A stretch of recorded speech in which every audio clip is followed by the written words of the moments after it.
Before I go on, I do have to give recognition to those who have joined together to organize and put this together for you as our citizens.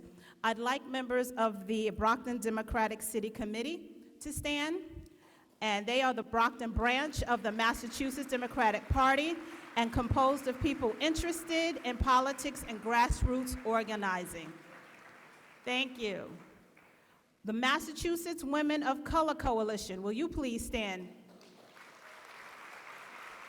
This organization is dedicated to eradicating the racial inequities among women of color created by structural, institutional, interpersonal, and internalized racism. Thank you. Those who are representing Mass Vote, please stand. And the Pipeline for Change. Mass Vote works to promote a culture of active political participation by providing civic organizations the tools they need to organize, register, and educate voters with an emphasis on historically disenfranchised communities. And can I have those who are representing the Women's Pipeline for Change please stand?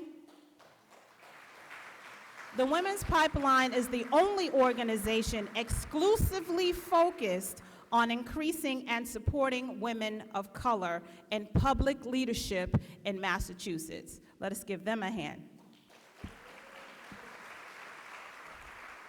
We also have to recognize that we have some very special visitors with us this evening. I'd like for the school committee member of Plymouth, Massachusetts, Vedna Haywood, to stand and be recognized. Thank you. And I'd also like for Ms. Kate Boland, League of Women Voters for the state of Massachusetts, who has come out to join with us this evening. Thank you. And do we have any other elected or commissioned officials here today with us? Okay, I want to make sure that you are recognized as well. And I cannot forget the other organization, well, not the other organization, I'll call it the organization. I'd like for the members of the Psi Iota Omega chapter of Alpha Kappa Alpha Sorority Incorporated to please stand. To all of my sorors who are in attendance.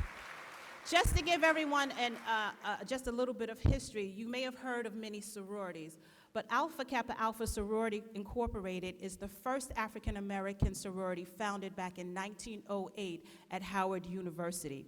We are over 111 years of age, and we have over 300,000 members that are located not just locally, but internationally. We are not just a collegiate organization, but we are a professional women's organization focused on education, cultural enrichment, and basically service to all mankind. So that's who we are, that's what we do.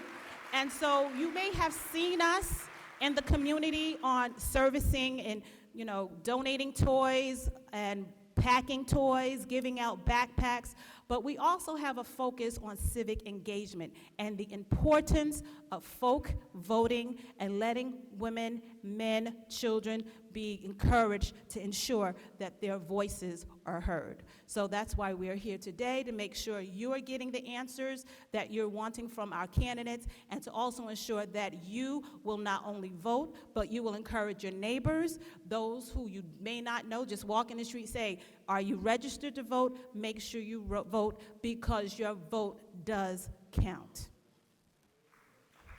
So without further ado, as I work with my technology over here, here we go.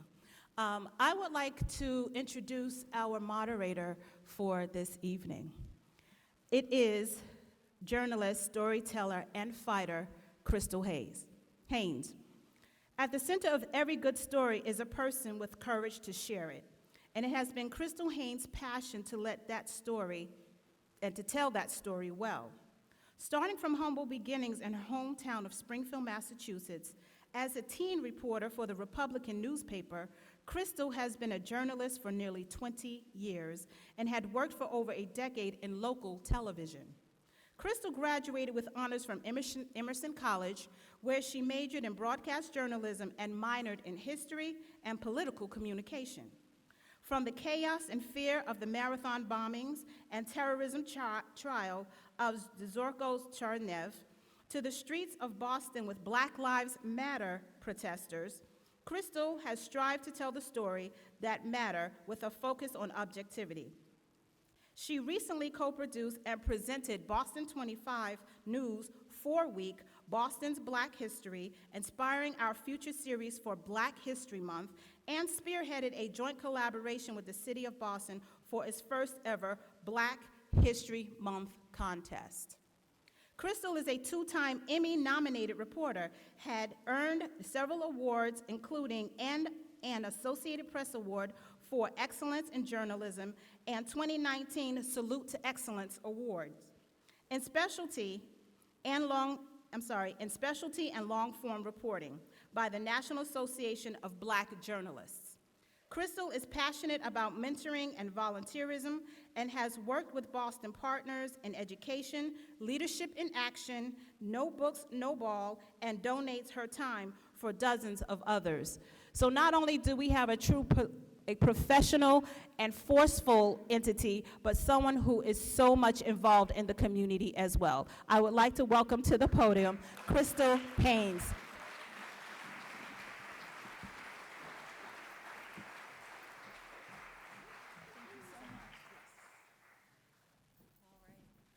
Well, I mean, one person that's not on the stage, or two people that aren't on the stage, are our candidates here today. So why don't y'all come on up?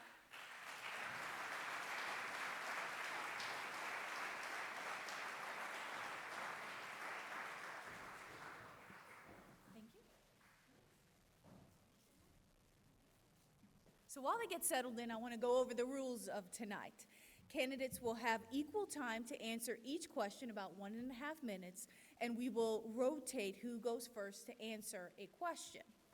We will have time to read 4 questions from the audience. The questions from the audience will have been vetted for duplication, etc., and attendees will raise their hand with their card, and someone will collect it. Now, if you already have your cards ready, someone will go around and collect them from you, but you can go ahead and do that, submit these questions until 8:15 tonight. After the questions from our guests, we will allow the candidates to ask each other 2 questions, and they will have 1.5 minutes to answer each question. So we understand the format that's happening here today, so now you know the rules. Here's the format. Opening statements from each candidate will be 5 minutes. 10 questions will be received in advance from residents via email, 4 questions from the floor via index cards, and 2 questions from each candidate to each other, closing statement from each candidate. All righty, so let's get started, shall we? All right. Okay, well, this first question is to Mr. Sullivan. It's kind of a compound question. So, what neighborhood do you live in and why? What are 3 of you and your family's top concerns or priorities regarding the current state of the city? And how do you plan on attacking these issues?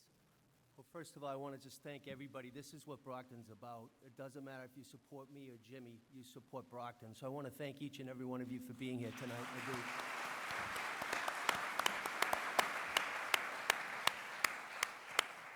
I also want to thank Alpha Kappa Alpha. I think Kimberly did a good summary, but at the end of the day, if you don't know about that, please go on their website.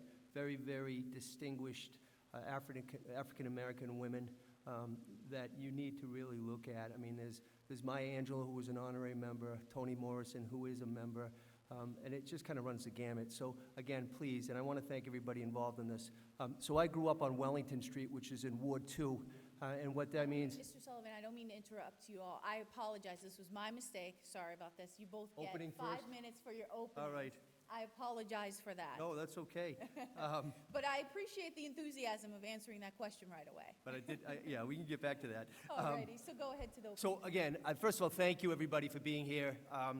As they said, this is the last candidates forum, and Jimmy and I have run very professional, issues-driven campaign, and we're going to continue to do that up until the end. Whoever wins, whoever loses, it's about Brockton. So my name is Robert Sullivan, and first of all, I want to thank everybody that's setting this up tonight because it's extremely important. not just for the present, but for the future of the city of Brockton. I was born and raised here in the city of Brockton. It goes back to the question in Ward 2 on Wellington Street, near the Dairy Queen on Belmont Street. And I live in Ward 1 now on the west side with my wife, Maria, who I actually met at Brockton High School. And we're raising 3 children here to go to the Brockton Public Schools.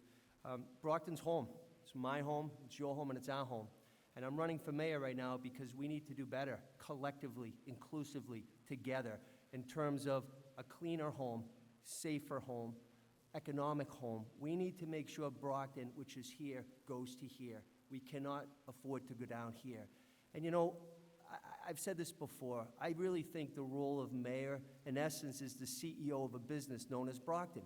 I've done 14 budgets. This last budget was almost $500 million. It was $440 million. I critically analyze. I've come out of thinking with my business degree. I have an MBA degree from Boston College, and I have a law degree. And I've used law and business to help me for 14 years, being a counselor at large, serving the entire city, all 7 wards, all 28 precincts. You know, I don't always make people happy because, you know what, I stand up on my integrity and my principles and my morals. That's how I was brought up. But when you're a public servant, you serve the people. And when I knock on your door and I ask for your consideration, your vote, I want to be your voice. And I've done it for 14 years on the legislative side, the city council, but now I want to go to the administrator side, the mayor. And I believe I have the experience and the skill sets to do that. I've worked with 4 different mayors, Mayor Harrington, Mayor Belzotti, the late Mayor Carpenter, and now Mayor Rodriguez, who's here tonight, and I want to thank him for joining us tonight. But as I said, Brockton can be better, and how it can be better is safer. And as a husband and a father of 3 kids, I really think it's paramount that we have a safe community. We need to have more police. We need to have community policing, neighborhood watch. We need to have walking beats again. We also need to have a collaborative approach. And one thing that I can say I'm very proud of my accomplishments as a counselor is I always listen, and I think you need to be a good listener to be an effective public servant. But I also think you have to make sure that you collaborate with other people. I'm only one of 11 on the city council, but I work with my colleagues to better Brockton. And it could be at, you know, doing an ordinance drafting that helps the veterans and the senior citizens get a price reduction for the real estate tax. It could be the streetlight acquisition, which I championed and my colleagues agreed with it. And we acquired the streetlights for $42,000, and it saved over $500,000 on year 1, $500,000 on year 2, just reoccurring cost savings. Again, I'm a product of the Brockton Public Schools. I graduated from Brockton High in 1988. My dad right there in the second row was a teacher up there for over 30 years in the red, social studies. Education is paramount, and the boys and girls in Brockton need to be treated fairly. And as a city councilor, I have appropriated and I voted on budgets that will address inequity in funding. Brockton is getting shafted or shortchanged. The boys and girls are suffering. When there's class sizes of 30, 32, 35, 36, boys and girls can't learn, the teachers can't teach. We need to address it collectively, working with the state delegation, the 3 state reps, the state senator. Because at the end of the day, it's the boys and girls in the schools that is the future of Brockton. We owe it to them. And if I'm elected mayor, I'm going to make sure that it's done right. Long overdue, long overdue. We get treated not appropriately at Beacon Hill, and that needs to change. If I'm elected mayor, it will change because it needs to change. So again, I welcome questions tonight. Again, I want to thank everybody. This is what makes Brockton such a special place to live and raise families, because it's home. And again, I want to thank each and every one of you. And on November 5th, which Jimmy and I know is less than 2 weeks from now, I humbly ask for your vote, Robert Sullivan, for mayor. Thank you so much.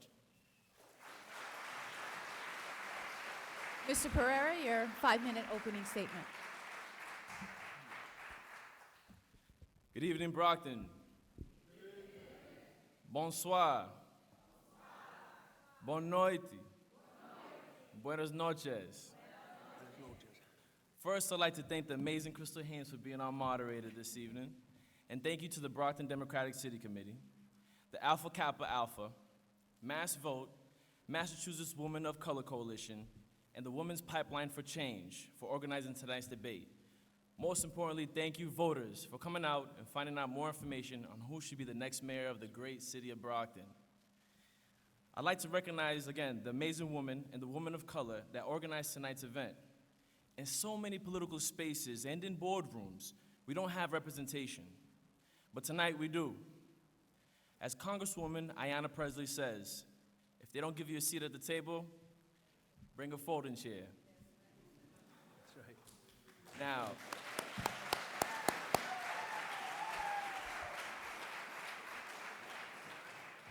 on November 5th, we have the opportunity to make history, to make real change for working families that need government to not just work for them, but to work with them.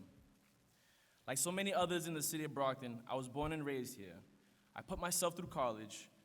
I slept on couches for a semester, worked multiple part-time jobs, and biked 20 miles back and forth to the university to make sure that I had the skills needed to come back and represent this city. I started a career in public services and have been in the front lines with you, fighting for you every day, looking to make change in our community, on and off election season. I have been preparing for this job my entire life. Politicians continue to tell us that we need them for change. I believe that is a lie. We are the change we've been waiting for.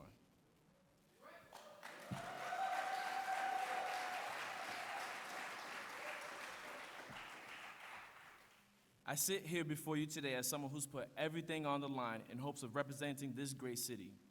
Someone who understands what we as Brocktonians go through, because I've lived it day in and day out, and I've watched you live it day in and day out. I humbly ask for your support on November 5th to make history, to be a part of something that's bigger than ourselves. We are 13 days away from the election and are at a pivotal point in the city. We cannot go backwards, and we have to make that clear on November 5th. We will do this together because change cannot wait another day. At the last debate, unfortunately, there was a great supporter of mine who lost his son. Her name is Raza Nicholas. She lost her son to the opioid epidemic. A great friend of mine, Gene Bradley there, actually was the one that met her at the doorway and brought her home to hear the bad news. This is a fight that we all struggle through. It does not discriminate. It will come snatching at your doorstep at any given time. The experience that I have is the experience that you have. And again, know that we are in this fight together, but I am in the ring, not just in 2017, not just this year in 2019, but again, ever since I was born and raised in the city of Brockton, it witnessed the tragedies that we've continued to live through. I grew up right down the street there on Newberry Street, 118. At the age of 5, I looked out the window and seen someone get murdered. My grandmother, who came on vacation from the Cape Verde Islands, pulled me away from that window and just tell me some type of lie just so I don't really knew what was going on at that time. It wasn't the first time that I'd be encountered with danger. Growing up on Tremont Street, my mother, in the middle of the night, snatched me out of my bed and brought me to the bathroom away from the front of the house because there were gunshots going off right in front of our driveway. It's something that not just happened once, that not just happened twice, but continues to happen today. I ran towards this seat for office in 2017 because I seen the sense of urgency. I continue to see families struggling. I continue to see families fighting. I seen volunteers and community leaders almost give up. So I knew for sure what I was doing, what I'm planning to do, what I will do if I'm lucky and blessed to be elected as mayor in the city of Brockton, again, is what we have been waiting for. Change. And change shall come if you vote for Jimmy Pereira come November 5th. Thank you.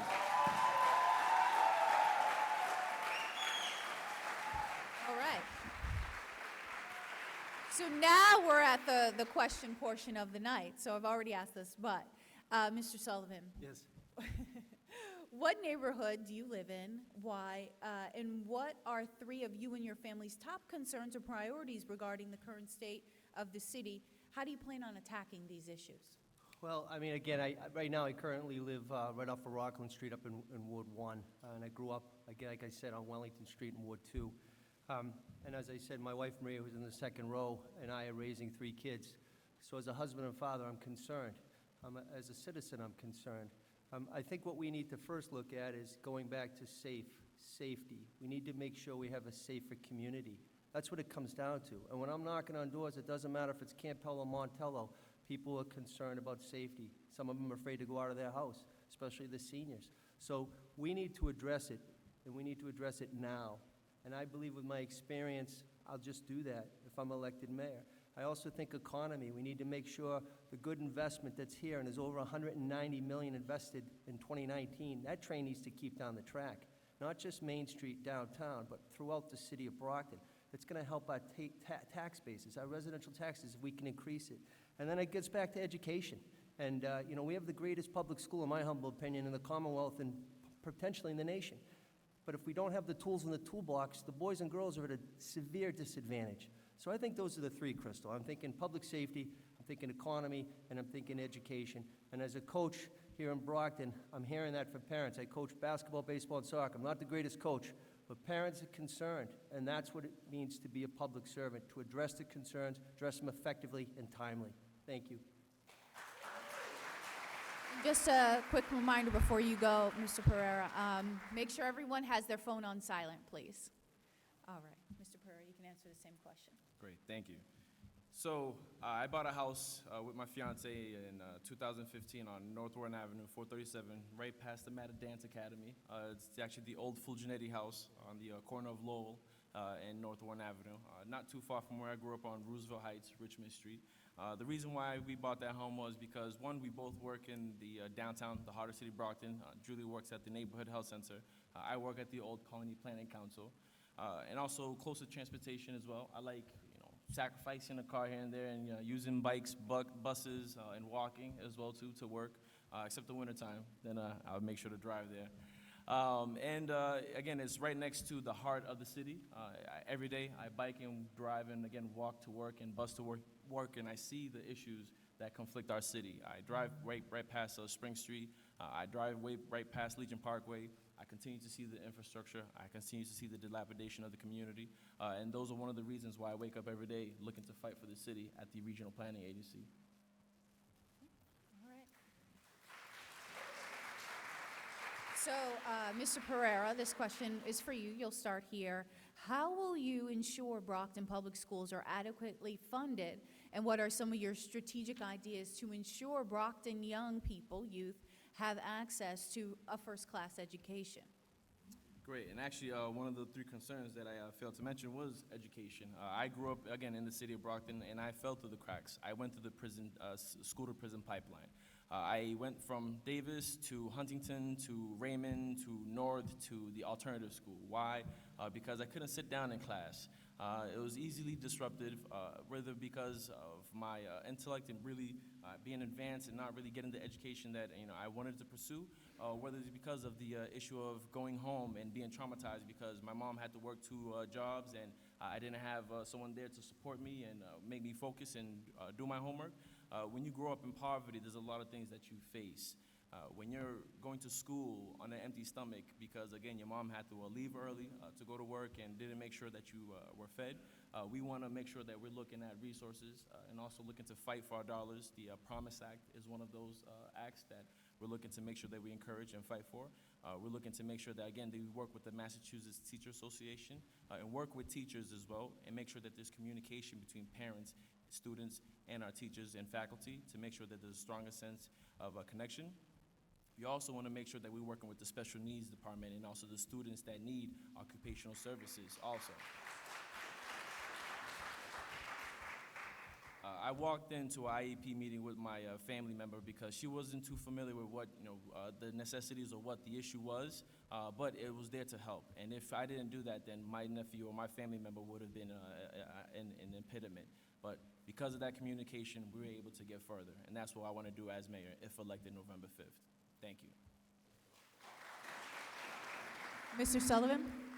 So first of all, as a city councilor, at the last budget, I voted to approve an appropriation to put money aside and join other gateway communities, gateway cities, to bring an equity funding lawsuit against the Commonwealth. It's already been decided, the Webby case, the McDuffie case, the Hancock case here in Brockton, Brockton students. The SJC said Brockton is not getting its fair share of funding. We need to do that. Right now on Beacon Hill, there's a proposal to get about $110 to $140 million over 10 years. That may come to fruition. I hope it does, because it's going to help Brockton. We're going to be able to modernize our schools, hire more teachers, bring classroom sizes down, bring technology. I just went to the NAACP STEM program tonight. It was awesome at the main library. STEM is what we need to do for our young boys and girls. It's the future. It makes sense. I also think, again, getting down to a class size that is appropriate, that the teachers can teach and the boys and girls can learn. That's what's going to make success. That's what's going to make our education thrive.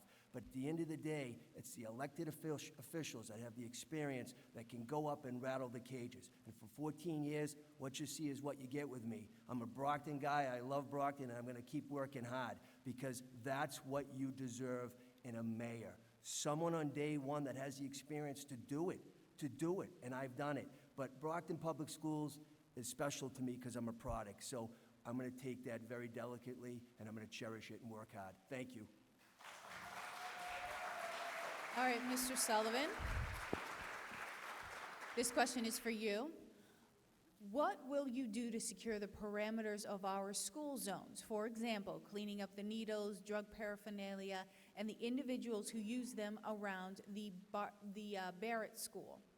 Monitoring the area around the Angelo School to decrease the prostitution activity in the area. I mean, it comes back to the idea that we need a safer community, and there's a direct correlation between crime and drugs. That's just a reality. We need to have more police. We need to have more police. We also need to create a relationship with Brockton Police and the citizens at large. It doesn't matter if you're young or old, black or white, gay or straight. If you're a Brockton person and you're paying taxes and you live in this community that we call home, you deserve to have a safe community.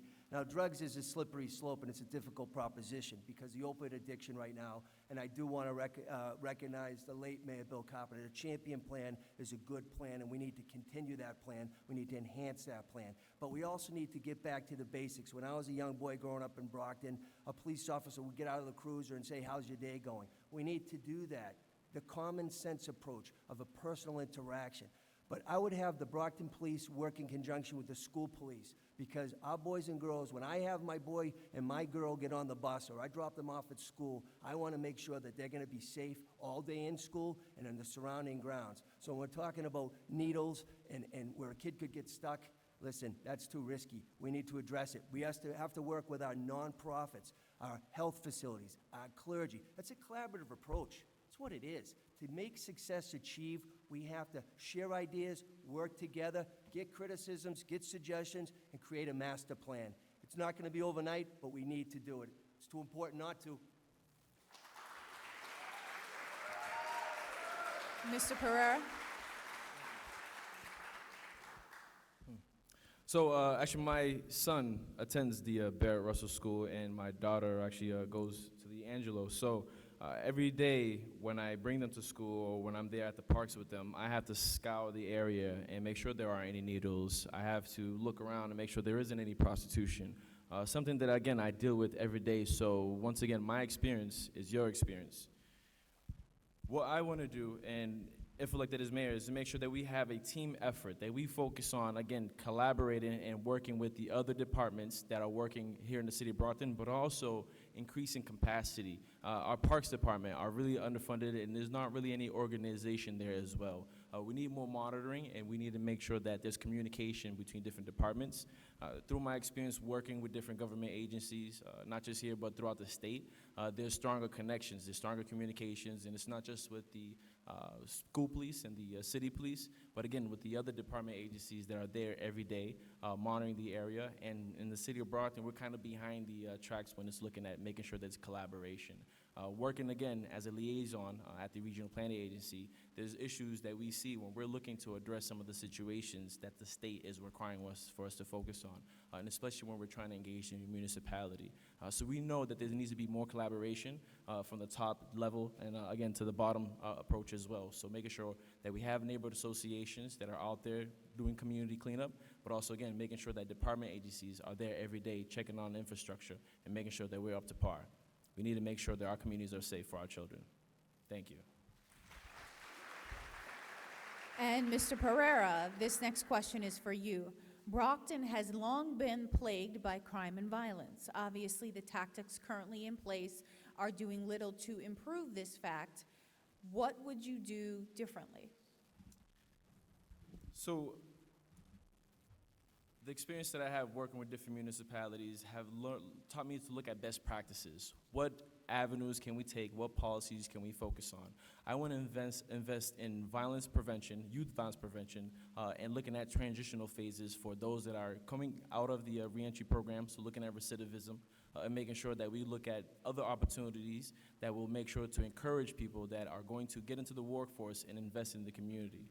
So when we look at at-risk violence and the lack of representation as well, and DYS, the Primary Youth Services, when I went through that phase, I had to look at those that may be my role models. And when I found someone that was wearing a suit, that had a college degree, I wanted to be that person as well.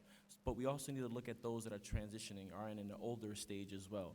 Those that may want to get into a different workforce or look into entrepreneurial skills like landscaping or owning their own business, whether it be audio engineering or videography as well. These are all things that are innovative, things that are being implemented now. I met with Mr. Michael Powers, and actually Jamal Gooding, who's the community leader, people among looking to make community change. They worked with those that are coming out of prison and actually encouraged them to look at engaging in the workforce, cleaning up them on the, whether it be the appearance or even with their educational and resumes as well, and looking at workforce training and getting them back into the field. These are things that we need to invest in. These are things that I have experience with, working with the Commonwealth Corporation, and what I will be doing if elected as mayor. And again, as a team effort, because it's not just it's not just me, it's we the people of Brockton. Thank you. Mr. Sullivan? The latest criminal statistics show that, at least over the last 5 years, some violent crimes have decreased. But that's not good enough. It's not good enough. We need to do better. And if I'm elected mayor, I will do better, and I'll tell you how. To hire police, not just fill retired spots. Bring on new police officers, men and women in blue. Bring diversity to the force as well. Multi-languages, that's what Brockton's about. Brockton has always been a great community of immigrants, right? That's when my grandparents came from Ireland. It's just a different wave now. That's what makes the fabric of Brockton so special, to live and to raise kids. But we need to make sure it's safe. That's what it comes down to. We need to do a preventative approach, a proactive approach. We need to work with established agencies, the Boys and Girls Club, BAMSI, the YMCA, because it's the youth. We need to do implementation of programs. But we also have to look at, number one, having a state-of-the-art public facility, public safety facility. I've already voted as a city council to do a $250,000 feasibility study. It needs to happen. Right now, it's outdated and antiquated, but it's going to create operations, communications, and morale.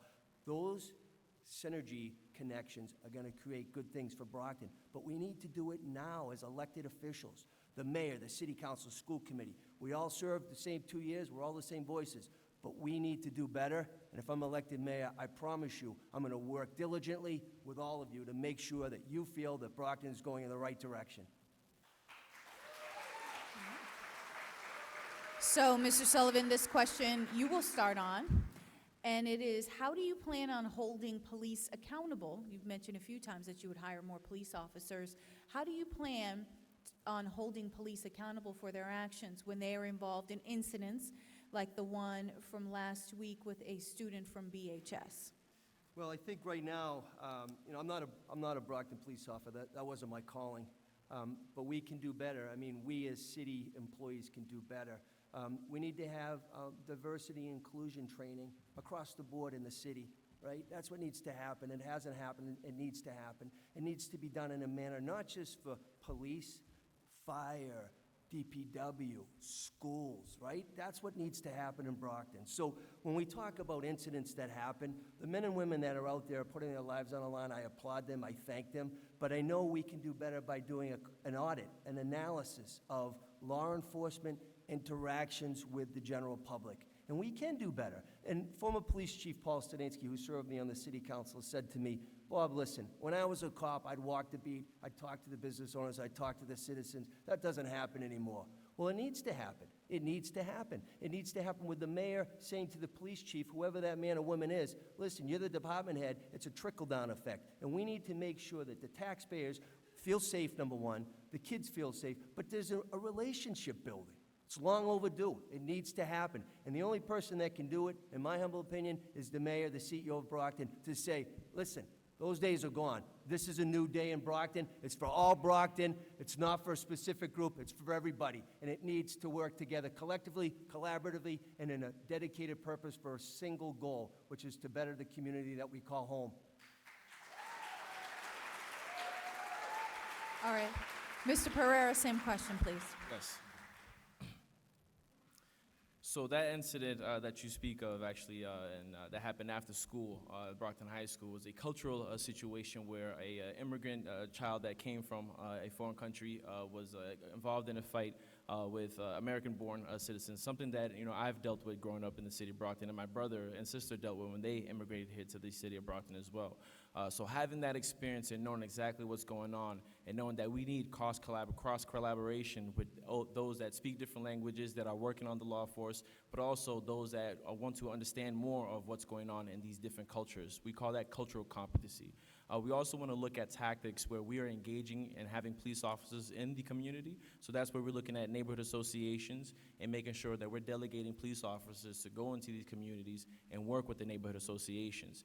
That way we can have more communication and more of a collaboration between community members and police officers. That will strengthen the relationship and also strengthen the communication between those parties, our parties. We again want to make sure that we're looking at other innovative ways, proactive ways, to make sure that we're engaging our community and our youths and making sure that police officers have an opportunity to learn about what's going on in these households, but also make sure that parents are involved as well. We know that if you communicate with our parents, then it's harder for children to be mischievous and get away with things because there's more of a presence and more of awareness of what's going on. I always say it takes a village to raise a child. It takes a city to raise our champions. Thank you. Well, let's talk about business coming to the city. Mr. Pereira, what is the status of Denny's restaurant coming to Brockton or the Brockton area? And what can you do to attract, solidify, and secure additional businesses in the Brockton area? Thank you. From my previous research, I'm not 100% certain. I'd probably have to do a little bit more research on it, but of last awareness, I think Denny's would not be coming to Brockton. May be corrected on that. Council may have more information since he's there.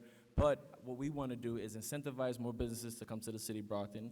We want to make sure that we're looking at opportunities that will look at the long range. So making sure that these incentives or even the district and the improvement financing that we have are going to look at what we need in the city of Brockton. We need more family events. We need more family catering opportunities. So looking at what we once had, Chuck E. Cheese. We had a movie theater once upon a time. All these businesses have left Brockton and went off to the outskirts. We are valuable here in the city of Brockton, so we need to make sure that we have the businesses that are going to bring more opportunities, but also make sure that there are recreational events that we can spend time with our family. I'm tired of having to go to Bridgewater or Braintree or Randolph to spend time with my children at a good park or at a restaurant or a movie theater when I could do it right here in the city of Brockton. It's time that we focus on placemaking and making sure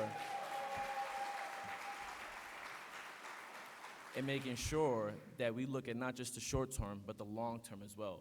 As a planner, we look at what is going to benefit the city, the people, the diverse people that we have here, but also making sure that you look at each transect. Our aging population is growing, so we need to look at an aging in place model. We need to make sure that downtown is vibrant, is safe, so we need to improve the business district that is not there yet that I want to implement if elected as mayor.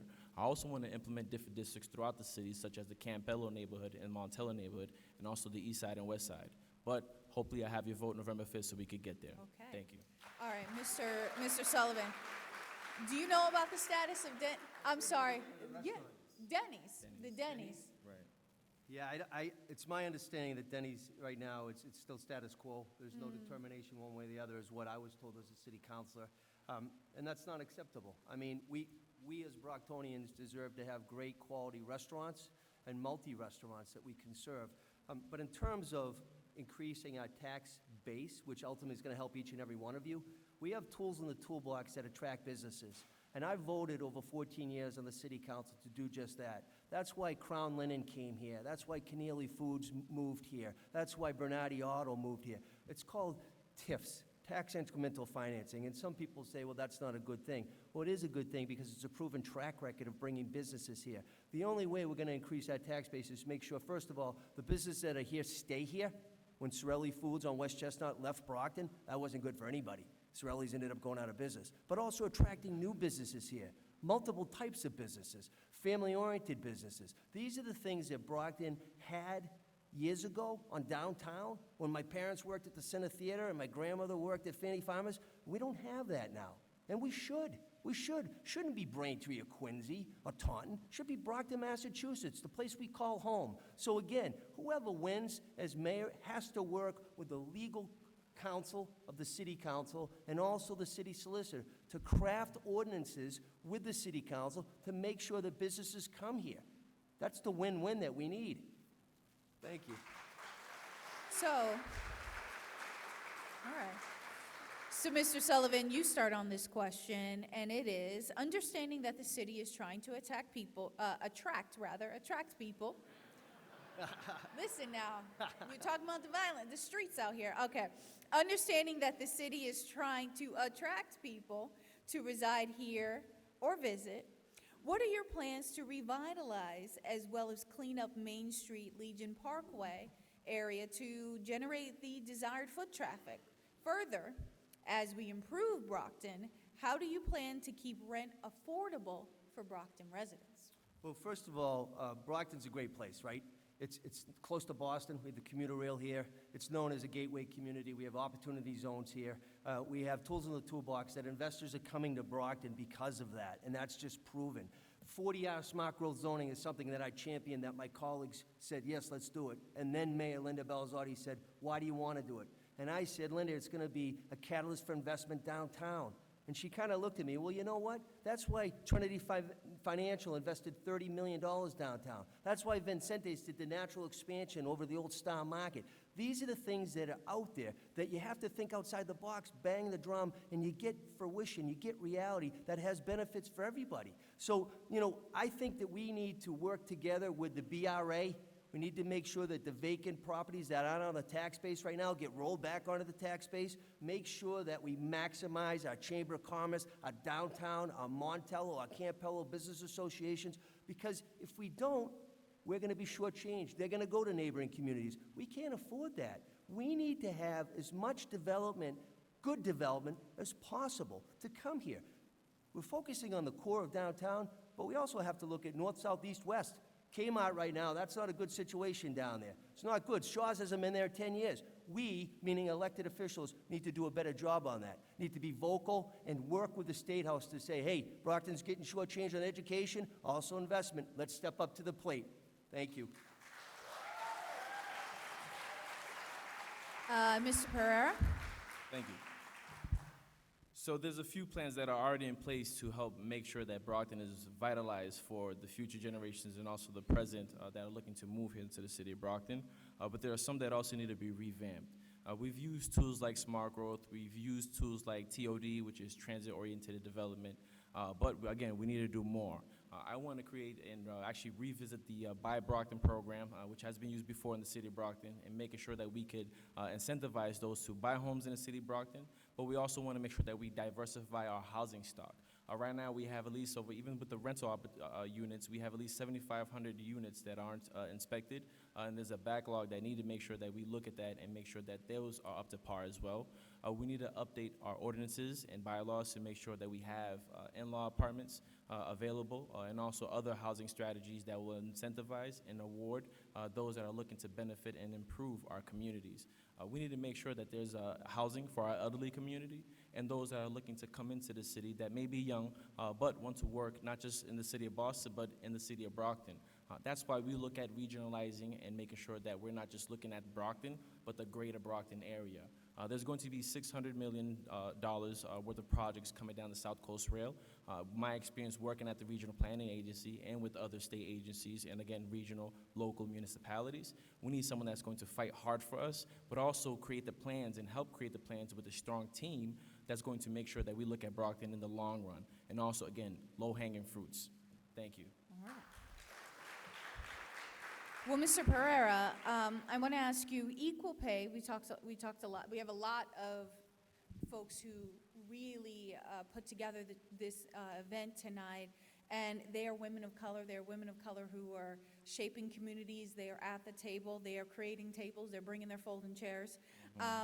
So equal pay, particularly for women of color, is at its lowest, in terms of pay scales.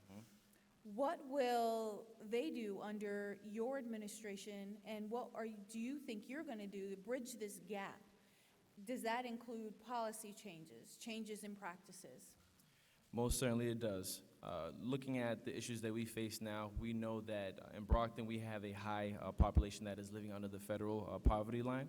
We also know that at least 38% of the households are single mother households with children under the age of 18, my mother being one of them, growing up in the city of Brockton. We need to make sure that we're looking at businesses that are incentivizing these type of tactics. Equal pay basically means that everyone, no matter what your gender is getting a fair amount. We want to also look at policies that's going to encourage small business owners, minority owners, especially women of color, that are looking to make sure that they can have an opportunity to have their businesses in the city of Brockton. Long time ago, that's what used to thrive in the downtown city of Brockton, mom and pop shops. You have some of them now, but because of the language barriers and lack of communication with City Hall, whether it be through the permitting process or any other engagement where you have interaction with government, there's always roadblocks.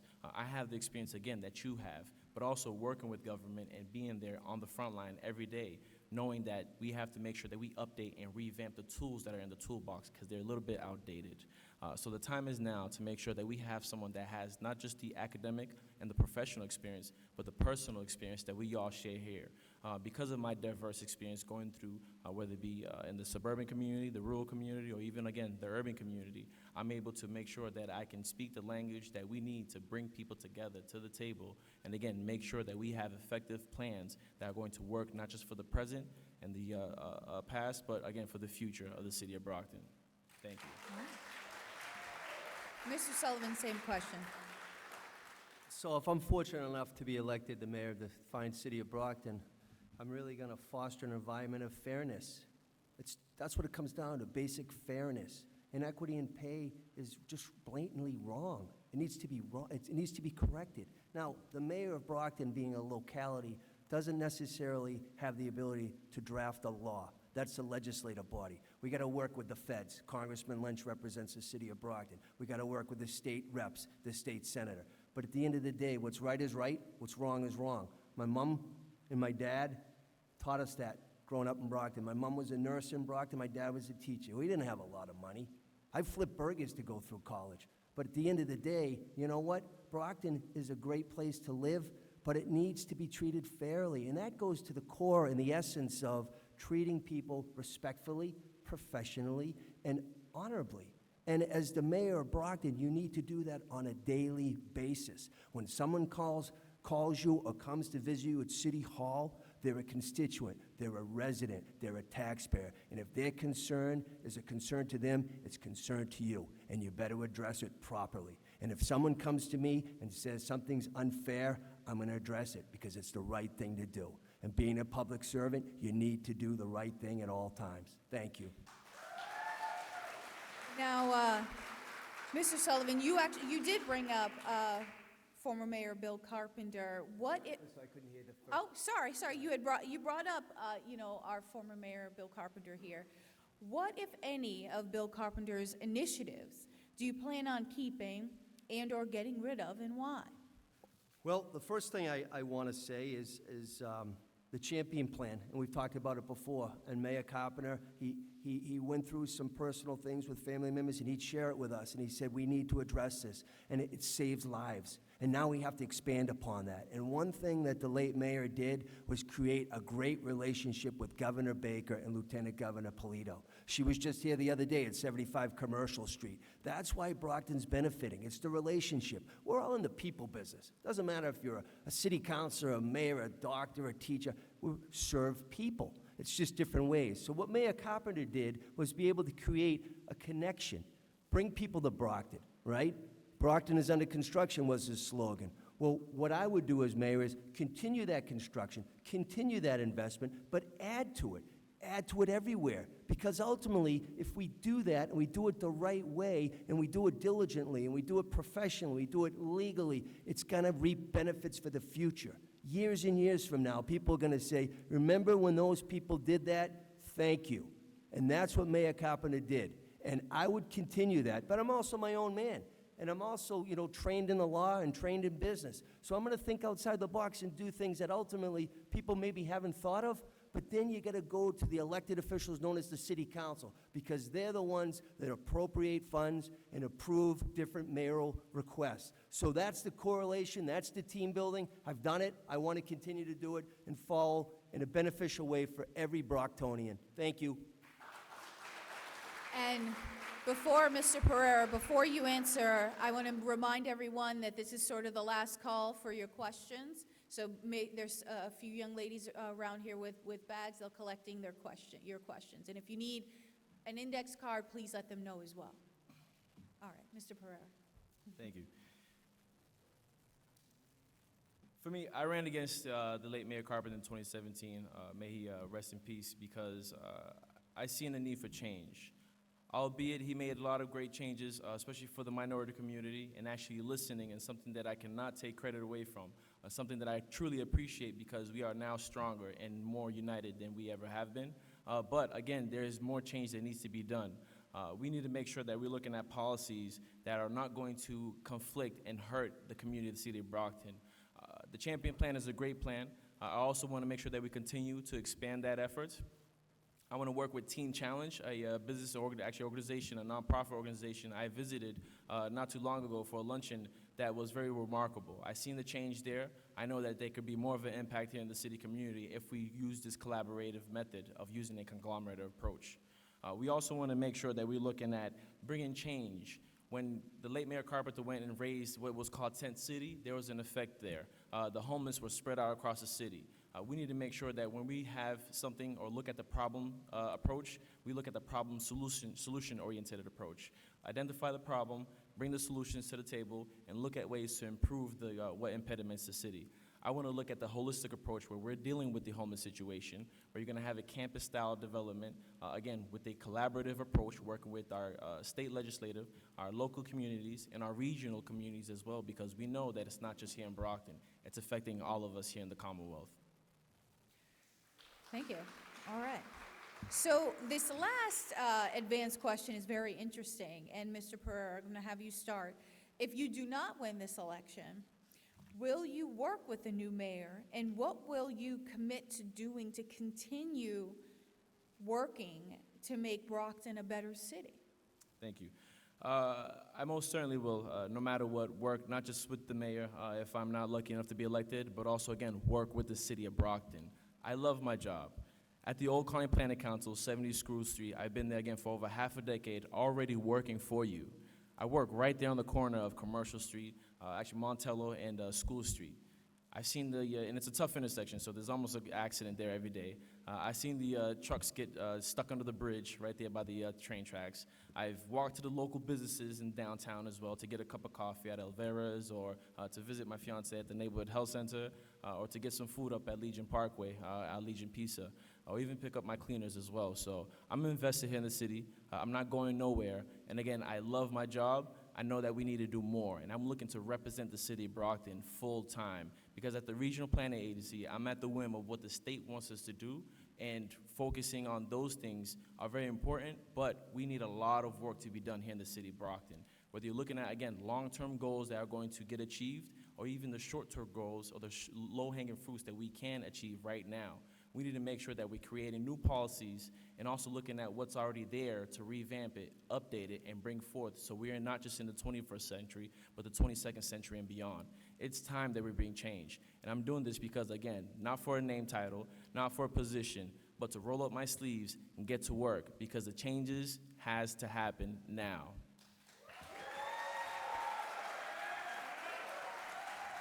Okay, thank you.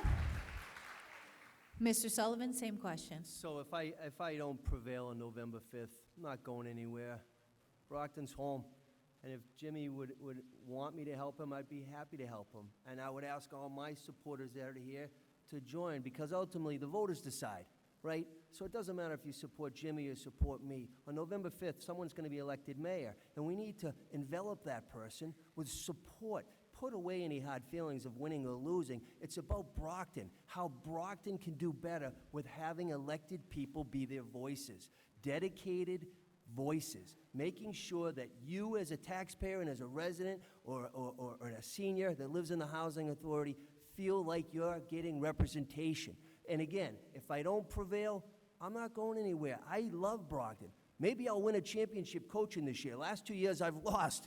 But you know what? I love coaching. And that's what it's about, right? Trying to make a difference in the place that we call home. Brockton, Massachusetts. 02301 or 02302. It doesn't matter where you live, it's home. And that's what makes it so special. Thank you. All right, thank you. So now I have the 4 questions from the audience, and it'll be the same format where you're both getting a minute and a half to answer the question.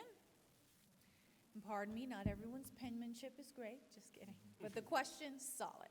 All right, here's the first one. And I'm going to start with you, Mr. Sullivan. Yes. How would you ensure that Brockton students have job skills for tomorrow's jobs? Well, great question, and that's what we need. And if you noticed, just last week, Bridgewater State University opened up an annex in Brockton High School, and that's a good thing for students at Brockton High.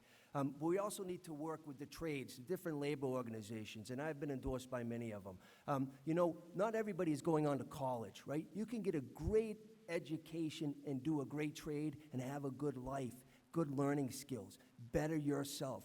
Everybody in here wants our kids to do better than us. That's the way it is, right? The next generation. But you need to give them the ability to do that. There needs to be a foster approach, fostering a relationship, making sure that the boys and girls that go to the school systems have the opportunity.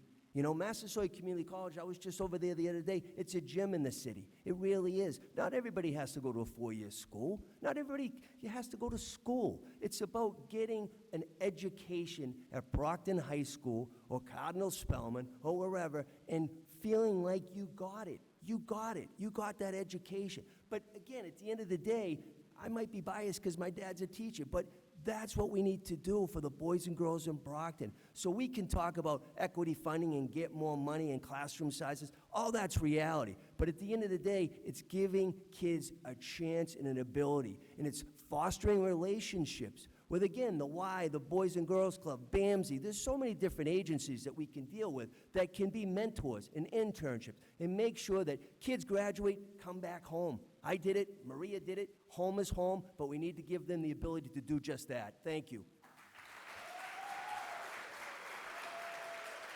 Mr. Pereira, same question.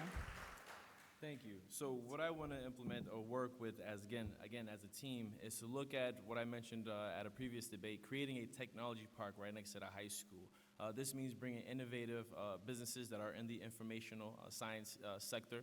So whether it be Code Connect, which is an organization that's in the library now, that's helping young students learn how to work on coding, computer coding, software programming. We want to make sure that we look at other ways to bring other businesses into the city of Brockton and make sure that we're competitive with cities like Boston and Providence. So imagine having Google or Apple come to the fairground and create a sector where a student can cross the street, they cross the park that we'd like to put there, a community park, if we work with the owners there. It's privately owned. And looking at where the students will be able to have an internship or get college credit courses to learn to work with the computer sciences. And also, again, look at other sectors as well that they would be intrigued in. Again, as mentioned, not everyone wants to go to college. Some want to learn a vocational skill. Some others want to learn an entrepreneurial skill as well. We have a big opportunity for our youth to entertain or get into the entertainment industry or the arts industry. We want to not just focus on STEM, but STEAM, science, technology, engineering, arts, mathematics. As a planner, I know that we need more community members that are involved in the community to become planners as well. There's other sectors like engineering also that need those that are culturally competent to help get into the community and make sure that they're creating policies that reflect our values, that make sure that everyone, again, is represented and everyone has equity in their planning efforts and what they want to do for the city of Brockton and for generations to come. Thank you. So, this next question here is sort of on the same vein. It reads, as a recent college graduate, I'm wondering if the next mayor for the city of Brockton will have any initiatives or employment opportunities for college graduates specifically who want to come back and work within the city. So, Mr. Purr, I'm going to start with you. Yes, so my experience graduating in 2013, luckily because I had a strong networking skill and I had great soft and technical skills, I was able to persevere and actually already have a job post-graduation. I worked for the city of Springfield, but also worked for Commonwealth Corporation as a motivational speaker for those in detention centers, youth that were in detention centers, and also those that were reentering the city for community reentry programs. But working with the city of Springfield as a healthy design coordinator, I was able to engage and work with department heads, those that kind of looked at me like, who's this young black kid that doesn't know the city of Springfield as much as we do. So there were challenges that I faced that really made me persevere. And what I want to do if elected as the city of Brockton is definitely offer opportunities for those that want to come back to the city of Brockton. One of those is the Buy Brockton program, where if you're a teacher or if you're a public servant and you're wanting to move to the city of Brockton or come back to the city of Brockton, we incentivize you to be able to buy a home in the city of Brockton. When I came back to the city of Brockton, I wanted to work for the city planning position. I wasn't fortunate enough to get that job. But again, because of my networking skills, I was able to get a job across the street at the regional planning agency, and I was blessed to have an experience to not just work with Brockton, but 17 other communities. But because I persevered and didn't just sit down on my luck, I wanted to, again, make sure that I looked at how to be resilient and how to engage my community. I wanted to join the planning board, but I never got a response on that. I wanted to ask our last mayor, what does it mean to be a public figure? I never got that opportunity to ask him. I want to open the doors so you know that government will not just work for you, but work with you. We need to inform our citizens what does it take to be involved, and I will make sure to do that if I'm lucky to be elected. Thank you. Mr. Pereira. Mr. Sullivan, same question. Yep. So the number one asset in Brockton is the people. And we are losing people because kids are graduating with student debt and dollars more a year. So as mayor, I would need to create an incentive program to attract those young boys and girls to come back, because I said it before, Brockton's home, special place to live and work, and we're losing that skill set. And it's too precious to lose that skill set. But we can't just look at teachers, right? We need to look all across the boards. So what I would do is I'd have a sit down. Right now, I volunteer 10 years of my time, don't get paid. I'm a chairman of the board at Good Samaritan Medical Center. We have Brockton Hospital, which is now Signature. We have the VA. We have Good Sam. We have Neighborhood Health Center. So healthcare is paramount in Brockton. So boys and girls that graduate with a degree in that, there should be a relationship there. Banking, restaurants. I mean, that's what you do. As a mayor, you lead to help people. So is there a magic wand right now I could say, yes, this is going to happen? No, but it's the relationship building. I drafted an ordinance as a lawyer and as a city council to benefit the seniors and vets. If I'm elected mayor, I would ask the city council, consider an ordinance drafting. I'll help you. The city solicitor will help you to benefit kids to come back. Get a price reduction. Get a price reduction. You know, the Donovan program is something that attracted out of Boston College. It attracted Sharon Walder to come to Brockton and become the principal of Brockton High. So there are things that can be done. They just haven't been done. And if I'm elected mayor, I'm going to make sure that they are done. Thank you. So, Mr. Sullivan, I'm going to have you start with this question, and it reads, what are you willing and able to do to reframe the narrative of public safety from one that focuses more on locking people up and more police to one that focuses on restoration, transformation, and healing, like restorative justice, drug, and mental health treatment? Great question, and I think, you know, we need to get more to a compassionate approach, right? People make mistakes in life, right? And I think at the end of the day, what we need to do as a community is to realize that. And it's something as a city council, what I did is I filed a resolution for Corey reform.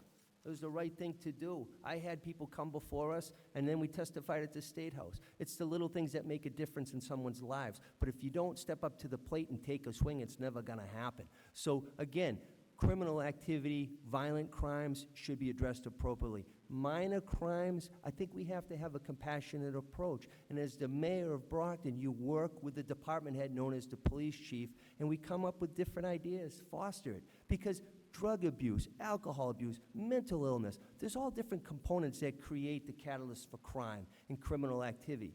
People make mistakes in life.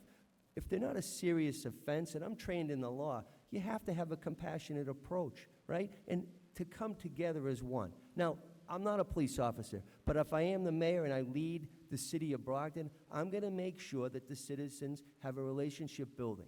It's not going to happen overnight, ladies and gentlemen, but it needs to happen. There also, as I said it before, we have to hire men and women in blue that speak multiple language and reflect the community, right? So again, you can look at different things in the past that have happened that were wrong, and I recognize that and I realize that, but those days have to go. They have to be gone. We have to learn from them, move on from them, and better Brockton. Thank you. Mr. Pereira? Yes, thank you. Through my experiences and my engagement working not just with the local municipality, but police chiefs from our neighboring communities, I know that we need a cross-collaborative approach. I know that we also need to make sure that we're working with our community members and our citizens and our youth to make sure that they are engaged and they're aware of what's going on in their neighborhoods and how to get involved in the community as well.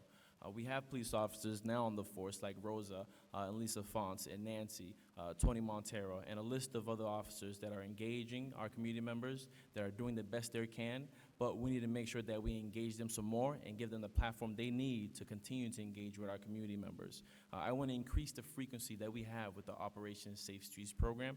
They meet almost quarterly, 3 times a year or 4 times a year at the Arnone School. We need to make sure that, that's happening more frequently. I want to look at what's been implemented by the Massachusetts State Troopers, the C3 initiative, which is the Continuum Criminal Policing Initiative.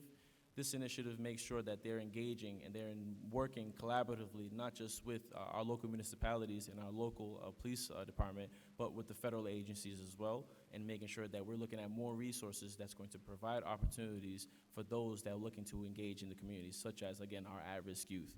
We need violence prevention. It's something that I've been afflicted with growing up, and it's something that, if elected mayor, I will continue to implement the policies that I did create at the Commonwealth Corporation, where we provided grants to programs that were helping children learn vocational skills. In the city of Springfield, I was able to do that in Hampton County as well, something that we need to do here in the city of Brockton, that our children desperately need, and again, for the betterment of our community. Okay, thank you. And so, Mr. Pereira, I'm going to start with you on this question. And again, I apologize, I'm just getting through the penmanship. Your position on Thatcher Street HOR and why? Yes, Jimmy? you, Mr. Pereira. My opinion on the Thatcher Street 40-yard development. Okay, thank you. 40R, thank you. Right, 40R, which is smart growth, is one that doesn't suit the environment there. So these are the things that I mentioned about making sure that you put policies and implement these policies that will make sure to affect the community in a positive manner. 40R, basically in that area, is supposed to look at transit-oriented development and also making sure that you're creating density in that area. When you look at Thatcher Street, which is across the street from Massasoit, it's wetlands, it's open space, it's something that you would look at maybe even agricultural. What I would have looked at is creating an opportunity with the college, whether it is sell it to the college or sell it to a developer that's going to work with the college to look at incentivizing agricultural education or other ways to make sure that they're going to develop something that's going to connect with the fabric of that community. If you wanted to put 40R, then we would have looked on the other side, which is on the Crescent Street side, and making sure that you look at Quincy and the Allied Health Center. We could have put that there. We could have also made sure that we expand that area and bring more economic development to that side of the Massasoit College. Again, it's making sure that you measure twice, cut once, because once you put something in place, it's going to be there for a long time. Imagine bringing more houses to that area with the already cruddy road that isn't being taken care of. We need to look at, again, the collaborative approach where we're working with department heads, working with the state delegation, working with the community members to ask, what do they want? What do we want? And that's what I do as a planner, that's what I do as a public servant, and that's what I will do as mayor. Thank you, if elected. So, Mr. Sullivan, your position on Thatcher Street 40R? So if anybody checks the facts, as a matter of record, I have never participated in the Thatcher Street project. And I'll tell you why. Most of you know I'm a lawyer. And in the past, one of my clients was the Sisters of Jesus Crucified that owned that property. And as soon as they did a proposal, I stepped out. I filed a disclosure with the city, and I said, good sisters, you have to hire another attorney. I'm out. I can't be involved in any facet whatsoever. My reputation and my legal career is too important. So I filed everything. And this is proven by the fact that when it passed, there was a lawsuit filed.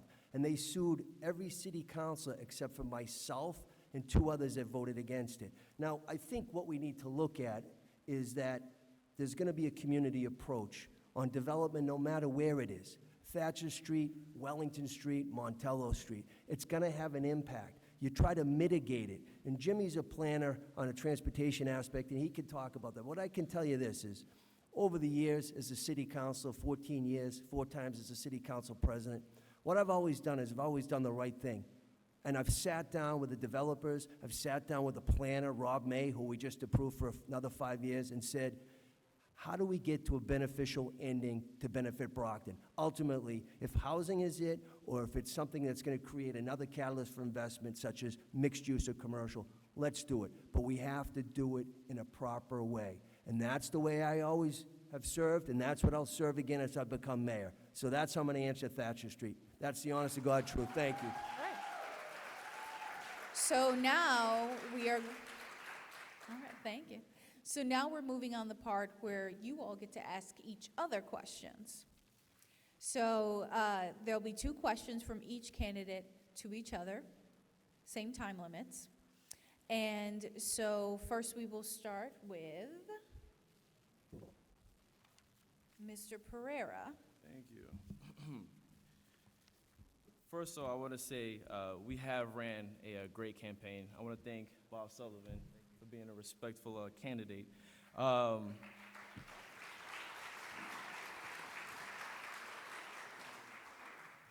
for me, this is serious business. When you become mayor of the people of the city of Brockton, meaning that you have to have an array of skills, which I think the late Mayor Carpenter had.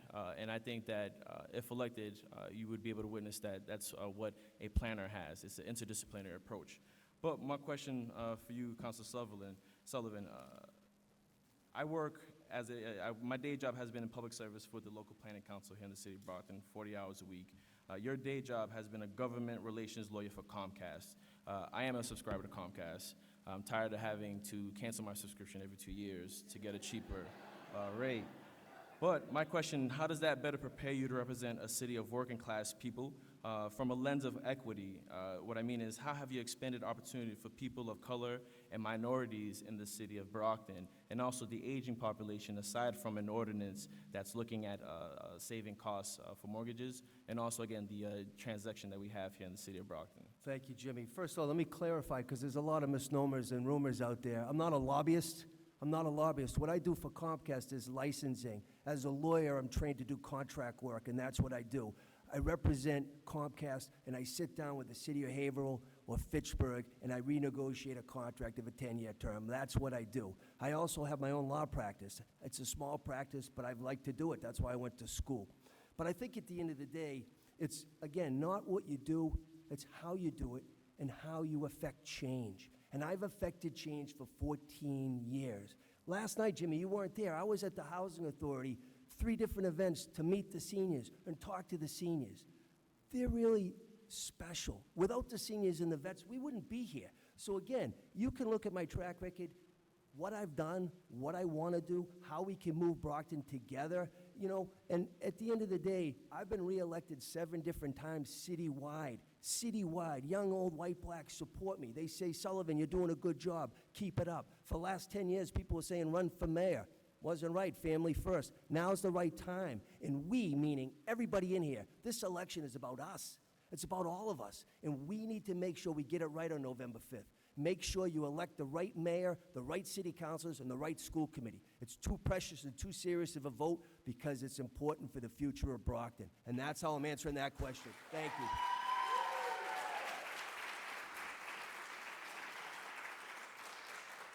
All right, so, Mr. Sullivan, it's your turn to ask a question. Thank you, Crystal. Jimmy, the city budget, and if you look at it, about 90% of it is based on wages, benefits, and salaries. And I used to be the town attorney in Randolph for 5 years, and I sat at the table, and I renegotiated collective bargaining contract agreements.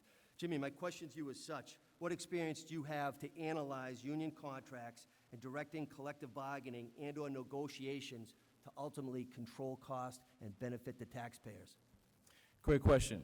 So working with the Regional Planning Agency, we have a structural budget called the UPWB, the Unified Planning Workers Program. We also have other reports that make sure that we follow the strict guidelines that not just the state, but the federal government makes sure that we follow protocols and make sure that, again, when we're working with these communities, we're delving out the dollars that need to be handed out to these communities.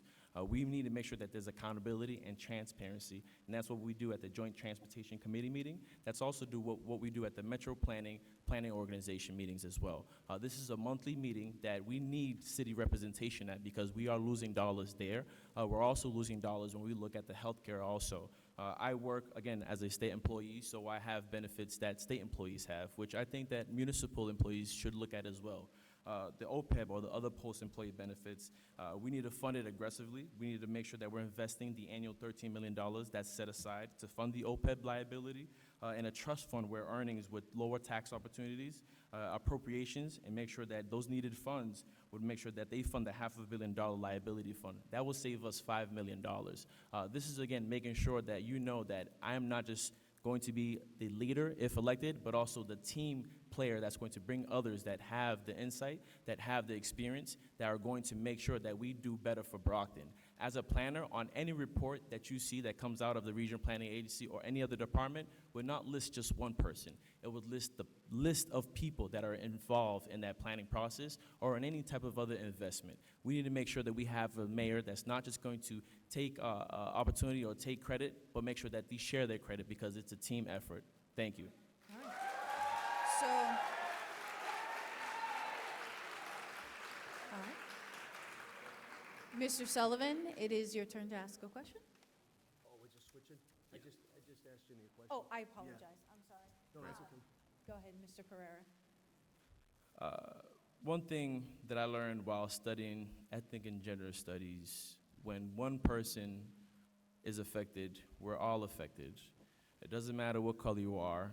In the city of Brockton, it's very unique, where each census tract is well diversified.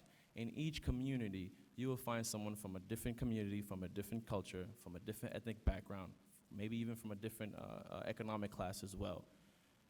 So when we have people in office, doesn't matter what color you are, we want to make sure that you're culturally competent, that you learn about your neighbor, that you learn about what they go through, so they can also learn about what you go through as well.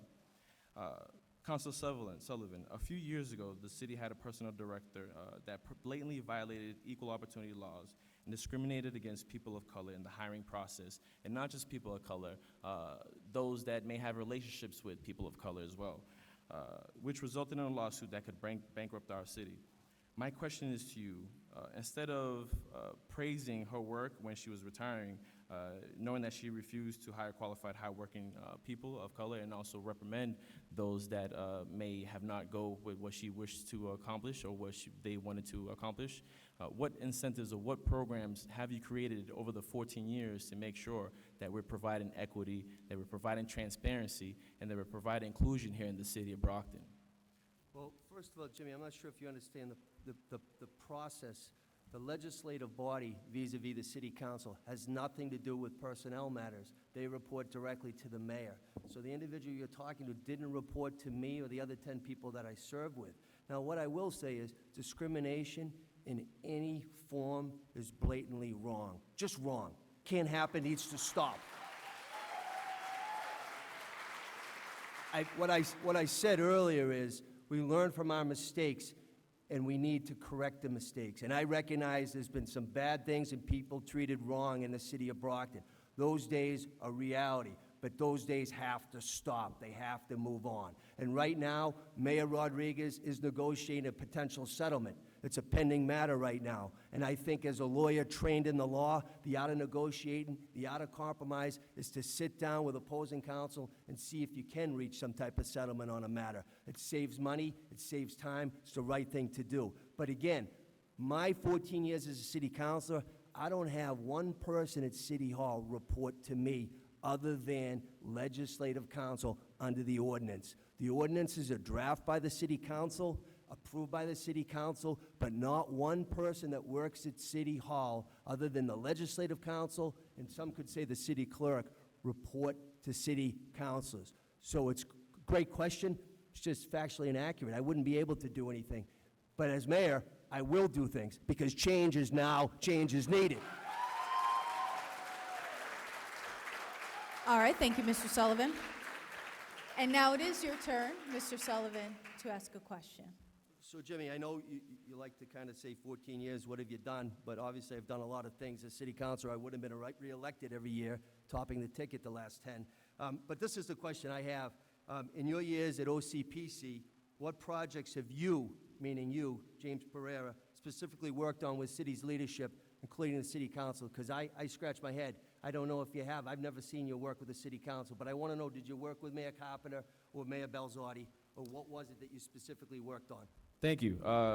Great question, actually. And just to refresh on the other ones, in fact, you're correct. As a council, president council as well, and as a body, you can bring forth department heads, especially whether it be during the mayor's budget as well. So to say that you can't bring Well, my a question department was head. about you. I'm finishing, sir. Yeah, Sorry. well, my question And was also about you. making sure, again, that we have someone that's being transparent and informative with the public. Didn't know we had rebuttals So, tonight, ladies and excuse gentlemen. me, sir. I'm wanting to finishing my answer, please. We also want to make sure that we look at looking at what we're going to be implementing. So my experience is that, yes, I have worked with the mayor, the previous mayor, and I also haven't brought up policies for the mayor to adopt, but because he wasn't, and not to discredit the mayor, but because he didn't have the information and didn't have the competency to understand about creating a better fabric for the downtown and also the other economic areas in the city of Brockton, he wasn't able to address it. I also worked again with the parking study. I've worked on the Brockton University, urban revitalization plan. Again, I also created and helped create the regional livability study and worked in the city of Brockton. I've also worked with Councilor Jack Lally and other councilors on road safety assessments. So what that means is when you go out onto the intersections, hold your applause, please. When you go out to the intersection and you look at someone sitting there counting the cars or looking at designs to make sure that we could implement different policies or different designs that's going to improve traffic calming devices, that's what I've been doing at the Regional Planning Agency. I go to the state and I also advocate not just for the region, but independently for the city of Brockton, because we are a high crash intersection area. We are also an environmentally justly impaired area. We are also looking at air quality disparities that continue to thrive in this community. Okay. I have been working there, and I will continue to work for the community if elected as the Thank mayor you. of Brockton. Thank you, sir. So,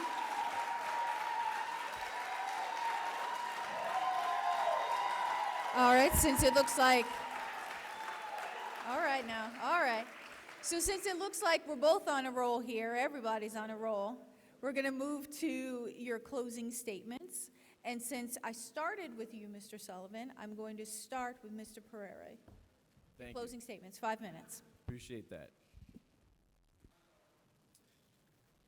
On November 5th, we have opportunity again to bring change. I want you to know about my experience here in the city of Brockton. Again, we have a very unique city where we are well integrated and very diverse. We need a candidate that's going to work with everyone. I've been doing it for over half a decade at your regional planning agency. I've been doing my hardest to make sure that you are informed. Working with Councilor Lally on the Chestnut and Boundary Avenue Road, we're going to put a roundabout there. That is going to reduce crashes. We're looking at putting a new intersection at the Pluff intersection, which is actually on the Plymouth and Center Street. There's a school right there on the corner, but because there isn't strong advocacy for it, the money won't go there till 2023. That is way too long to bring improvements, bring changes when we have school children crossing those crosswalks and cross guards facing risk when we're working with them day in and day out. I want to make sure that you have a candidate that's going to work for you, that's going to fight for you, that's going to make sure to bring the information to you. in diverse languages, in diverse methods, whether it be educational, audible, or even visual as well. We need to work with a diverse community and diverse methods. What I will be doing is bringing my assets, my new tools, but also look at what has already been in place. I want to make sure that you have someone that is not just, again, academically experienced, professionally experienced, but personally experienced as well. I've been doing this my whole life. When I woke up on the south side of Brockton, or on the north side of Brockton, or on the east side of Brockton, I've seen the issues there, and I continue to see the issues there. At the last debate, a strong supporter lost a son. Last year, I've lost a friend. This year, I've lost several friends. I thought I had one, but no. Going back, we've seen that there's more. We continue to lose families. We continue to be delved the issues at hand. We need to make sure that we have someone that's going to fight for us. Again, not to say anything wrong against Sullivan, but we need someone that's going to have that sense of urgency, that's going to have that sense of fire to bring change to the city of Brockton. We need a fighter, and I am that person. Because when we were at our best, or when we were at our worst, I made sure to stand up, and continue to stand up for the city of Brockton. And if elected, I will continue to do so. But I will not do it alone. We will do it. I can assure you that, because I am not just a leader, but a team player. That is what we need as a mayor. Someone that has the vision, but also the education and experience to move this city forward, not just here, but way up there, for the city and for the future. I am ready. I've been ready. I was born ready to help run this city. The question is, are you ready? Are you ready for change? Are you ready for inclusion? Are you ready to move this city forward? Because the time is now. So on November 5th, I ask you, I plead you, please make the right decision, because you have one vote, and that one vote counts. So bring your friends, bring your mother, bring your father, bring your dog, bring your cat, bring everybody in the kitchen sink, because we need to bring change.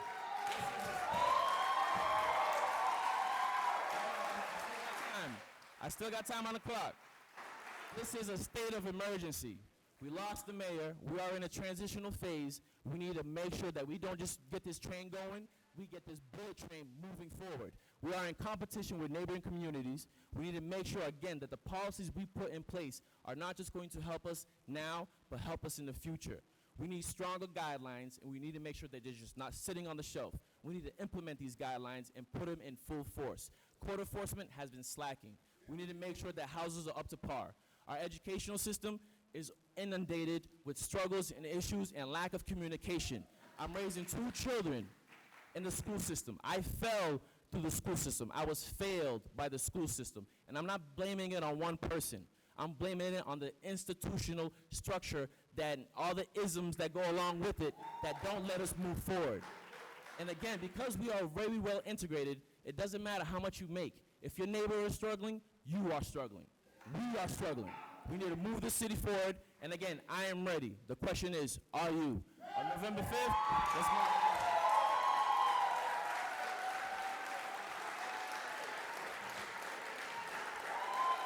All right. We're all set? Okay. Okay. Okay, all right. All right, we're not going to do that. Settle down. This is a settle down. forum for both candidates. One thing before we go, I want to make sure that we know we are in the War Memorial Building. So if all of our veterans can please stand up. I know we got one veteran. Can all of our veterans please stand up? Okay. I want to thank you. I want to thank you. Okay. Thank you. I want to thank you for your service. I have families that are in the military. I wanted to join the military. Because I'm very hard on myself, I scored a 35 on the ASVAB. I Okay. wanted to be a Navy SEAL, but couldn't. All But right. thank you for doing what you do. Thank you all. We're going to make sure we have, both candidates have equal time here. And so for the closing statement, Mr. Sullivan. Thank you. Thank you. And again, I want to thank everybody that organized this event. And more importantly, I want to thank each and every one of you. You took time out of your lives to come here because you understand how special Brockton is, but it can be better. It needs to be better. We need to see change. And I'll tell you, on November 5th, you can do that. But I'll tell you one thing. In terms of the role of mayor, You need to have experience. There's no learning curve. It's a serious job. There's complex issues that need to be addressed on day one. I've been the acting mayor. I was the acting mayor last week when Mayor Rodriguez was in Cape Verde. And I'll tell you, I've sat at the table on collective bargaining negotiations. I've worked with fellow colleagues. I've collaborated. That's what it needs to be an effective leader. And I think what we need to do is come together as a community after November 5th, and we've talked about this, and Jimmy and I respect, and we have coffee, but it's too important not to get it right. And for 14 years, people can say that's a long time. It's not how long you serve. It's what have you done when you've been there. And I've done great things. ElectRobertSullivan.com is my website. I encourage you to go on it because it will show you what I've done, but what I want to do. Because we need to do it together. This election is about us. It's not about young and old, white and black. It's about Brockton. And that's what I've done for 14 years. 4 times as the council president. And I'll tell you, when I served with Harrington and Balzotti and the late Carpenter and now Moses Rodriguez, I did it with passion because it's a serious job. It's a serious job. It's a budget of almost $500 million. I have a business degree, but I have critically thinking. I think outside the box. I've made a difference by doing that. It's about meeting people, learning from people, getting different skill sets, sharing ideas to better Brockton. That's why I'm running for mayor. Jimmy and I both have young families. We're doing it at great disadvantage to our wives, our fiancé, and our families because we care about Brockton. And I'll tell you right now, if you vote for me on November 5th and I'm elected mayor, you're going to say, Bob Sullivan, that was a good thing that I did. Because I'm going to fight for you, work with you, and work together. It's about togetherness, inclusiveness. The days, I've said it, the days of these walls up, those days are gone. When you go to City Hall, there has to be courtesy and respect and professionalism and being polite. That's how we were raised. Doesn't matter where you were born. This is home. And on November 5th, you're going to have a great, great decision to make. Who am I going to elect mayor? Who am I going to elect city council? Who am I going to elect school committee? And when you're the mayor, you're the chairman of the school committee. And as a product of the Brockton Public Schools, I've said it before, Brockton students matter. Brockton children matter.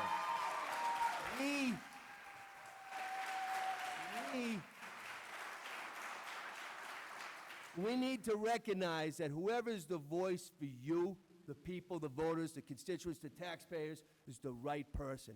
In my humble opinion, nothing against Jimmy, I like Jimmy. But I have the experience, I have the leadership skills, I have the collaboration, I have the proven track record to move together. But I can only do it with all of you. And the people that are supporting me, thank you. The people that are supporting Jimmy, thanks to him. But at the end of the day, whoever is elected mayor of the city of Brockton, we come together as one. We come together as one. Because Brockton deserves it.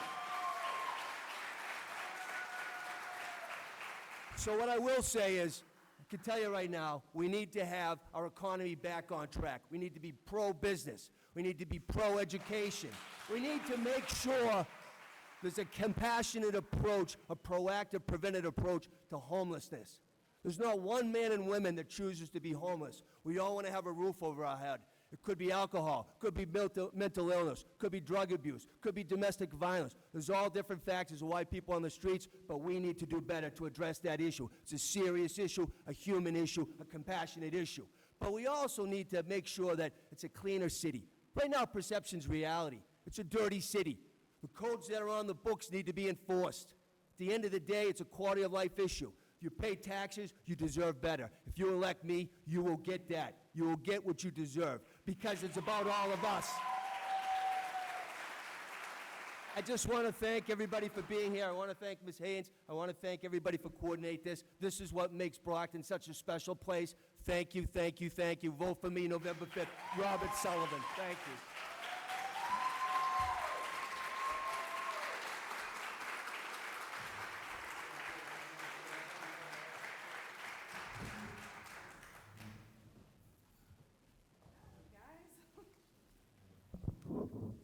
Good evening. Kimberly, could you join me on stage?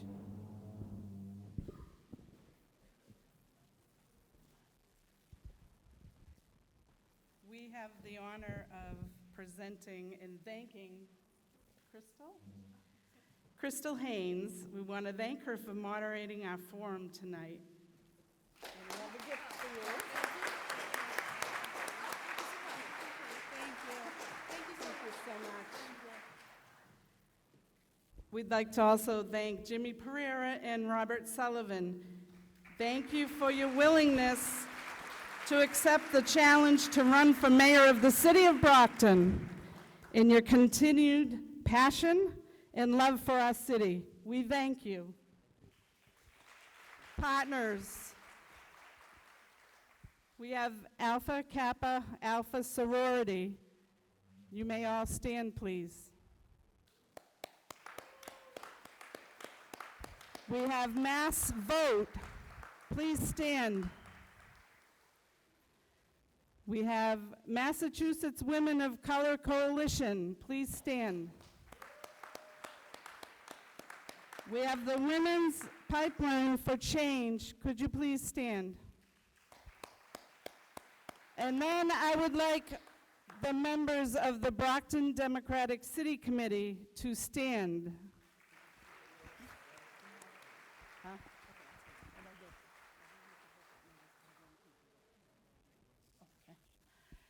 And we'd like to recognize the young people with PAC who collected all the questions tonight. Thank you so much. In closing, I'd like to say that the forums are meant to provide information, but the most important task is of you. You need to get out and vote on November 5th, and we hope you will attend any future events that we have. And thank you, and good night.